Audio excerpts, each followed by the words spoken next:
Today, what we're going to be talking about, rumination, is something that affects probably every person on earth, because rumination in itself is a normal function of the brain. But for those of us who suffer from complex post-traumatic stress disorder or complex trauma, we're feeling overwhelmed by the sadness and the depression and the anxiety that comes from rumination, and the rumination that comes from the sadness and the depression and the anxiety. We find ourselves in these loops where we wish we had the ability to stop the overthinking, to stop the perseverating, but it just keeps repeating itself over and over. And we think, oh my gosh, am I ever going to get a handle on this? Is this ever going to go away? But the reality of rumination is that it's more normal than you really think. In fact, there's so many people who are suffering from rumination. For instance, there's one woman named Shannon. She was so embarrassed with the way her boyfriend dumped her. He did it over dinner with her whole family there, and just in spectacular fashion, he gets up, walks out of the house, only after calling her, a few names and saying that it was all her fault. And then he left and just went out of her life, and she felt just heartbroken. How could he just get up and leave her like that, and then to do it in front of the family? Her boyfriend never really talked to her about what he was going through or what it was he was feeling, and so she's really feeling embarrassed. She's really feeling. Sometimes she gets upset. Sometimes she gets depressed because she feels like it's her fault. She replays the relationship in her head, and she keeps going back to that moment where she just sat there and she froze. And she wonders, how can she stop obsessing about this and obsessing about her boyfriend? If you're just joining us, we're talking about rumination. How can I stop thinking about the same painful thing over and over again? And isn't it true that usually what we're ruminating about that we really want to stop is the painful thoughts, right? Nobody ever calls me and says, Roman, I've been thinking and thinking and thinking about some of the best thoughts, and it's just giving me all the best feelings. And I'm just thinking about all my best memories, and I'm just feeling so great. Can you stop this rumination? That doesn't happen, because it's the painful thoughts. It's the excruciating, repetitive punishment that's happening in our head. That's what we want to stop. So how do we do that? Well, let's talk a little bit about what rumination is and how our mind works. So then I can equip you with a tool. And I am going to give you a tool today that you can use that will work. It will work. I am going to tell you how to stop the painful perseverating and the rumination. You're going to learn that right here, right now. And what I did is I got rid of 5 steps, 3 steps, and broke it down to 1 step. The reason why we want it on 1 step is because I want you to be able to memorize the step. Because I know you guys are great with taking notes and journaling. That's fantastic. Please do that. But we need to have this step memorized, because the rumination hits us at all these random times. No matter where we are, we don't always have our notebook. So now you're going to be able to remember that 1 step that I'm supposed to do to stop the rumination and get in control. Because it is possible. You don't have to be a prisoner of the rumination. So what is rumination? Well, it's thinking about something over and over and over again, nonstop. And it's coming up at times we don't want it to be there. So typically we attribute rumination to something that's negative, or something that's making us feel negative. Now, that word rumination is also used for what cows do with the already digested food. They like upchuck it back into their mouth, and then they chew it again.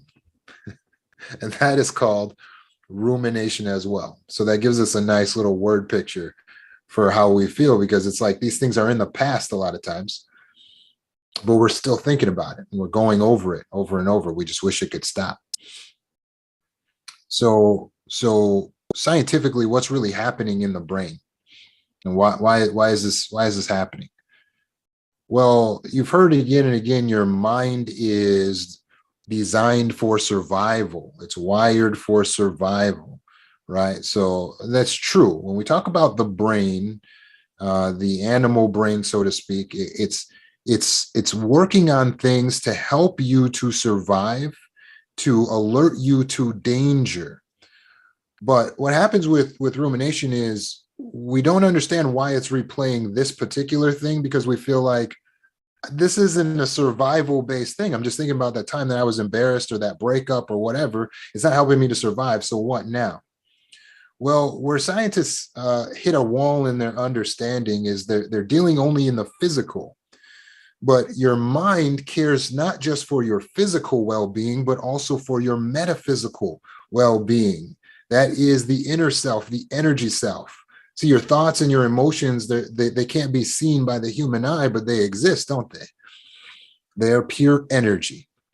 Your thoughts and your emotions are pure energy. That is the metaphysical parts of the self. So what's happening in the energy realm of the self? That's the question to ask.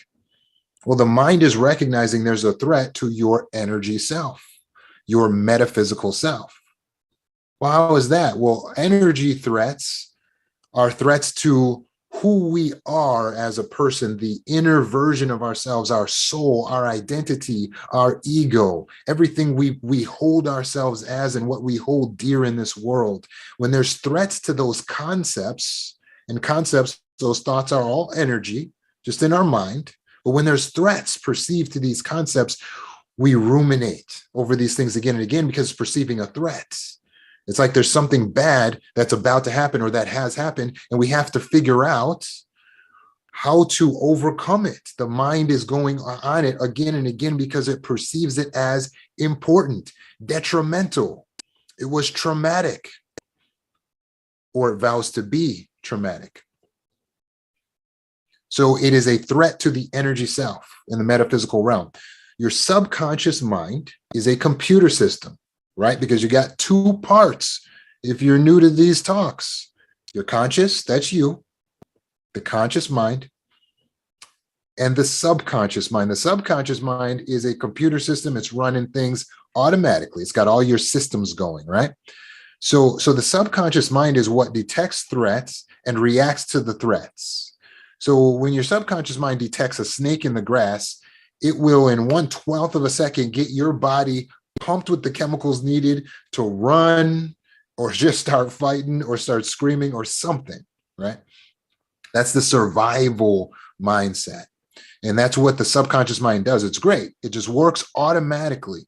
So understanding that the supercomputer is running your heart automatically, and it's running your digestive system automatically, and your circulatory system automatically, and your breathing automatically, then you shouldn't be surprised to know that it's also running thoughts automatically. You don't have to be bewildered by the fact that your thoughts run automatically. You don't have to say, I don't know what to do. My thoughts never stop. Well, yeah, if your thoughts stopped, then you would be dead. Even when we sleep, we call that an unconscious state because our consciousness doesn't seem to be totally online, but the subconscious keeps going. The subconscious never stops. That's why you're getting dreams. Subconscious is going with dreams. We're like, come on, let's go. The party's still going. Subconscious never stops. Only in death the subconscious stops, because it can't. If the subconscious stops, what's going to run your heart and your blood? What's going to run your immune system? Like, what's running all these systems in your body if the subconscious stops? It doesn't make sense. So the subconscious got to keep going. So when your thoughts keep going, don't get overwhelmed. Your thoughts always are going. You may not be always conscious of what your thoughts are. So you might say, no, sometimes I don't have any thoughts. That's ridiculous. You might not at that moment be conscious of your thoughts, but we all have thoughts, and the thoughts are always going. Now, what is the subconscious going to think about, since it has to think 24 hours a day, 7 days a week, 365, since it has to always be thinking? What is it going to think about? What should it think about? Well, it's going to think about whatever it deemed as important or possibly a threat to the self. That's why you ruminate on all the negative things, because you've given emotional significance to those thoughts, to those situations, and it perceives it as a threat to the self. That is why you ruminate on those things. Once again, you gave it emotional significance. It was a breakup. You got fired from work. You lost all your money. You were taken advantage of. You were scammed. You were schemed against. You were plotted against. You were betrayed. It's something that affects you emotionally. And so you give it emotional significance by feeling sad or angry or embarrassed about it. And it's seen as a threat to the self because it violated your laws. It violated the laws of who you are, of what you deem to be important, of your values, of your very identity. So it sees it as a threat to your actual existence. That's why your mind's thinking about it again and again. It's the subconscious's job to keep on thinking. And so it's going to think about whatever it normally thinks about. You get a neural pathway created in the brain, and that's where all the energy tends to go and tends to flow. And once that pathway is worn down into the brain, your energy is going to keep going back there. And it's going to keep thinking about wherever the neural pathways are. If you play basketball a lot, you'll think about basketball a lot. If you watch your favorite show a lot, you'll think about your favorite show a lot. Wherever there's a neural pathway beat down, then all the energy is going to flow there. And neural pathways are just like a path in the grass, right? The more you walk it, the more worn down it is and the easier it is to walk that path. That's how neural pathways work in the brain. The good thing is you can create new neural pathways anytime. The good thing is those old neural pathways can close up at any time. You are not a prisoner to your existing neural pathways. You can learn. And now I'm going to give you the one step that you can use to stop rumination, and you can learn these steps, because whether you're 60, 70, 80, even 90, or whatever age you are, you can't tell me you cannot learn, because you can sit down and you watch the news. Even in old age, people watch the news, and what it is it's new information. They're able to learn it. Oh, there's a flood and such, there's a hurricane somewhere. You're still able to learn. You're always able to learn new things. So you can always create new neural pathways. When you don't use old neural pathways, they close up. So the tools that I'm going to give you will help you in two ways. They're going to help you to stop rumination in the moment, and they'll help you to stop rumination on a permanent basis. So here's the one step. Whenever you're ruminating, be the leader. That's step number 1 of 1. Be the leader. Do you know what that means? I'll take a moment to explain it. But for some of you who've already been paying attention to these talks, you might already have an idea of what I mean by being the leader, right? Because you, as the conscious self, run by the conscious mind, you're logical, you're thoughtful, you're moral, you're powerful, you're compassionate. You are the ideal leader. We mistakenly think that our subconscious brain is us. It's not the same thing. That's like saying my hand is me. My hand is not me. It's a part of me. It's something I have, maybe at best, but it is not me. Your subconscious mind, your brain is not you.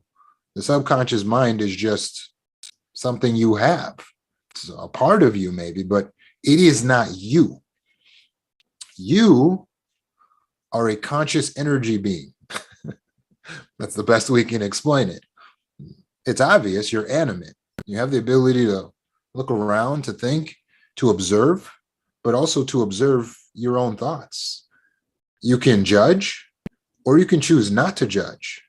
That ability to think, to judge, to have free will and free choice, this is unique to the conscious self. So you, as the conscious being, are actually designed to be the leader of the self.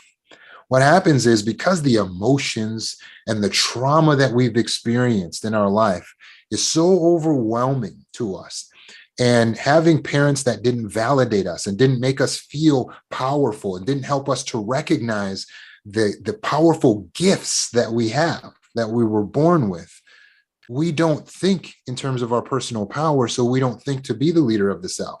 So when we get the subconscious ruminations, we think, this is me, my brain is going, I don't know how to stop it, oh no. And then the flood of emotions comes and we think, oh, these emotions are so crushing, I don't know what to do, because these emotions are just too much to handle. Because the emotions are so strong, we think that the emotions are the boss. Because we grew up in a house where whoever talked the loudest was the boss. And so our mom or our dad or brother or sister, they would come in, they would take the space, and they would be the boss, and they would be demanding. And they would expect you to fall in line. You had to submit, right? And that was the only way you could survive, is just to submit. So you just learned, oh my God, I got to submit. And they would be punishing, especially if they were emotionally punishing. You were trained to know that emotions are used to punish you. So when you would get a punishing emotion, they would actually utilize your emotional system against you. So they'll say things to hurt you, to make you feel bad, to make you feel less than, to make you feel embarrassed, to make you feel fear. My mother used to say, I'm going to beat you until I'm tired. Right? The idea of that is a psychological warfare. Like, I'm going to frighten you before I beat, not just like there's a beating. No, I want you to be frightened, you 6-7-year-old boy. I want you to be actually in terror. If you grew up with parents that put you in this type of terror, you may have learned that these emotions, they're so overwhelming, but they are the boss of you, because your parents weaponize your emotions against you. But you are not a slave. There is no human that's actually the boss of you. You're the boss. If you look at yourself, you'll realize there are no strings attached. There are no wires. There are no cords. So you were actually created to be an independent, autonomous being, intelligent and capable of moving forward in life, of running yourself. You were created to be an autonomous being. You're not created to be a slave. You're the boss. Who's the boss? It's you, the conscious self. So here's the point. By being the leader of the self, the subconscious perseverations no longer have their power over you. Here's the conscious mind, here's you, and here's the subconscious perseverations. When you stand up as a leader of the self, the subconscious perseverations are no longer dominating you, you dominate them. So you approach it from the standpoint of a leader, everything changes. Here's an illustration to help you start to understand what I mean by be the leader and how you can do this. Think of yourself in a leadership position at work.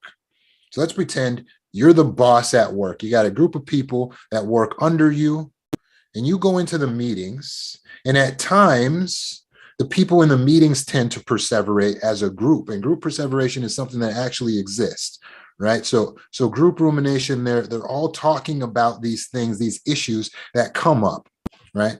That they're upset about. So let's say they're talking about somebody who got fired from the job. And they all like this person. They relied on this person. So they're going, oh man, I can't believe this person got fired. I can't believe this happened to this person. How might you show up as the leader?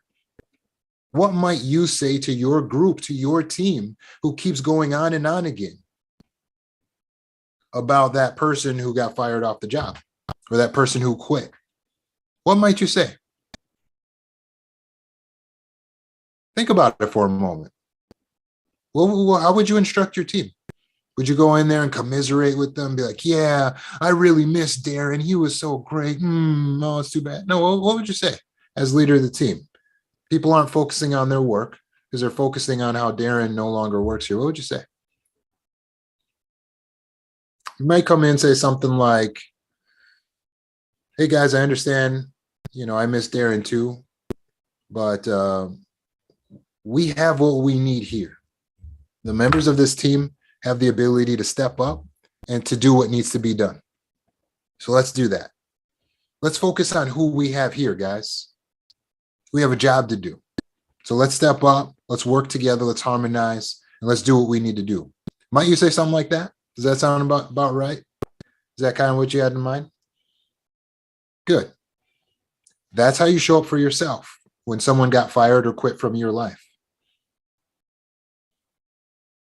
Because your subconscious mind is your team. They work for you. You don't work for them. They work for you. So they're saying, oh man, your subconscious mind go, oh man, we lost our girlfriend or we lost our boyfriend. Oh my God, my boyfriend, he left, or my husband, he just ran out and he's just cheated on me. And I can't believe he's gone. And all that, and you're going over and over and over and over again in your head. Be the leader. All you have to do to stop the rumination is when you realize you're doing it, step into the room as the conscious self and be like, okay, hey, listen, self, I know we really valued that person and we would have done anything for them. And it was great to have them, but right now we have all we need right here in us and we'll be okay.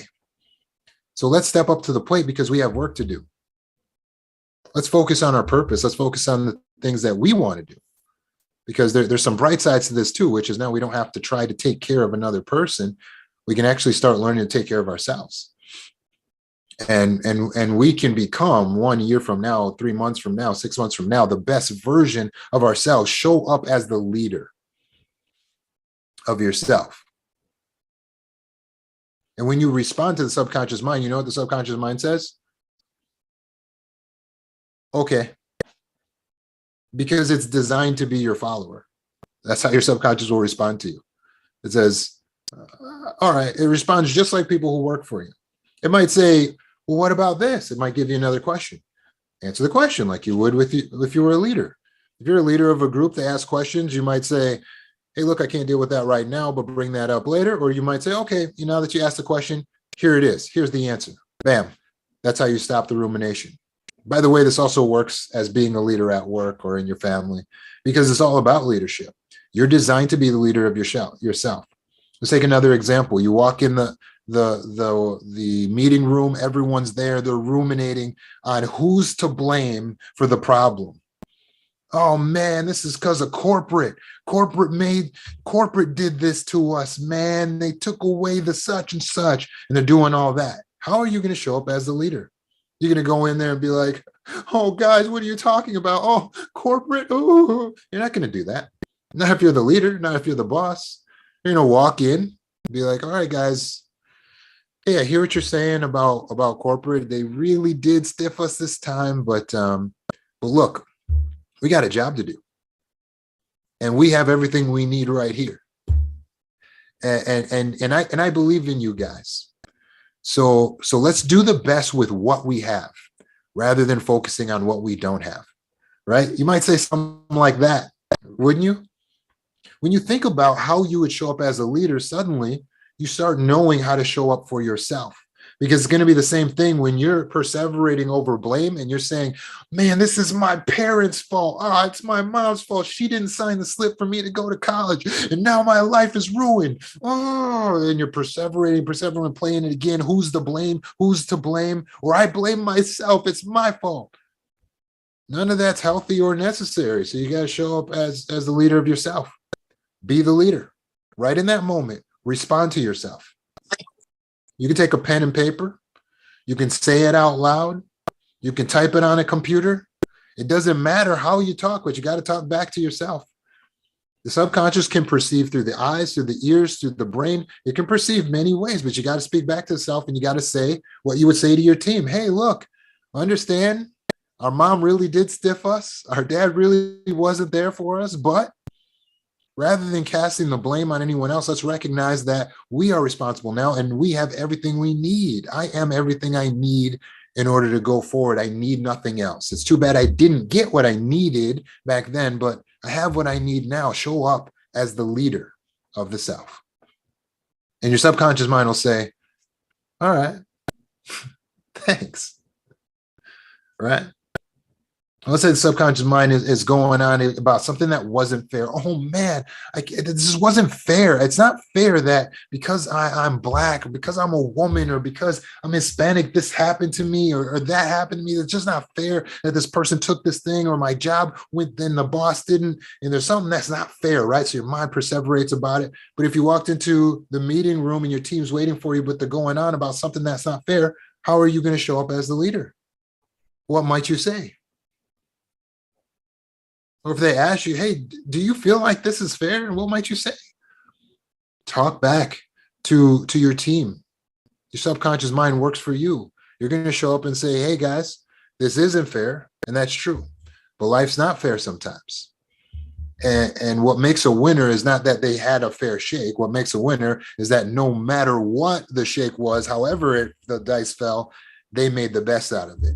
They won despite those circumstances. So this is an opportunity for us to show that there is nothing that can stop us. That's how you show up for your team, show up for yourself the same way. This is an opportunity for me to show that there is nothing that stops me. And yeah, it's not fair.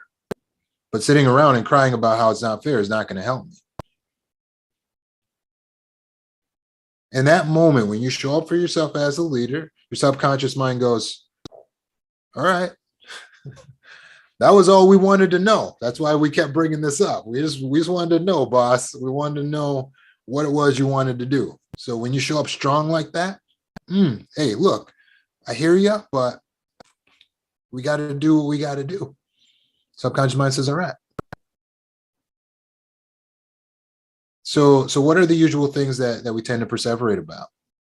For some, it's like I named, things you're blaming someone else for, something you feel is not fair that happened, a past breakup or relationship. It can be an event, something you found to be humiliating, embarrassing, something that happened in the past. You didn't like the way you handled it, or you didn't like the way someone else handled it.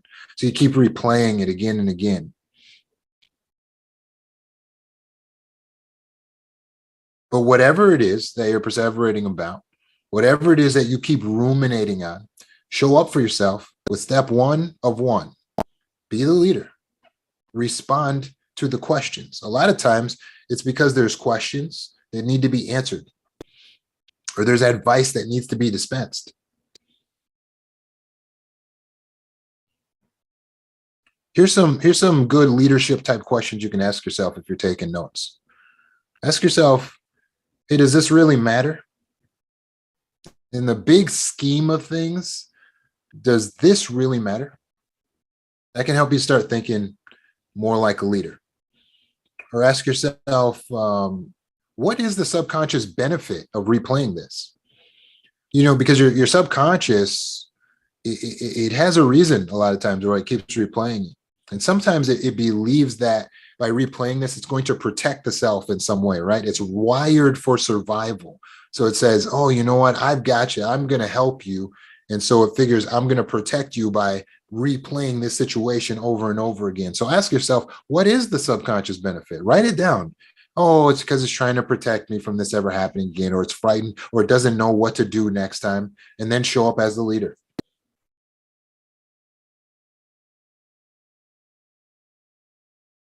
Ask yourself, is there a lesson that can be learned from this? Because it's really the only thing the past is good for at this point. There's just facts and data back there. So just get the lesson you need from the past and never think about it again. The past has no value outside of the lessons you can extract from it. So you can go and ask yourself the question, what can I control? Because if you're thinking about things, you might be going on and on thinking about what you cannot control. So ask yourself the question, okay, of this situation, what is actually under my control? What can I control? And then focus on what you can control, what you actually control in that situation. Ask yourself this. Here's a good one. Is this an impossible question? Sometimes we ask ourselves questions that are impossible, and that's why we get caught in a loop. That's why it's ruminating. For instance, what was he thinking when he said blah, blah, blah, blah, blah, blah, blah? That's an impossible question. You have set yourself up for failure because you don't know what someone else was thinking. Or, will he ever come back to me? Will I ever be happy again? Sometimes you're setting yourself up with questions that are impossible to answer. So instead of asking yourself, what was someone thinking, or trying to predict the future, rephrase the question. So ask yourself, is this an impossible question that I'm asking myself? And then find a way to change that question. So instead of, will he come back? Okay, what's a proper question? Because that's what I would say if I were leading my team at work and someone asked me an impossible question. I would say, there's no way I can answer that question. How would you rephrase that to something I can answer?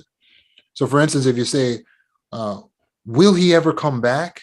That's impossible. So you change it to, am I getting my life together so that I'm showing up as the best version of myself?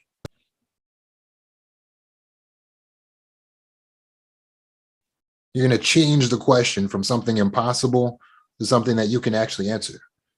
So now I've taken it off of him and his thoughts and put it onto my actions, because I can answer questions about my actions. Am I doing all I can? That's a good question to ask. And that will get you out of that loop because you're asking an impossible question. So you just have to say that to yourself. I'm sorry, hon, but that question you're asking, it is absolutely impossible to answer.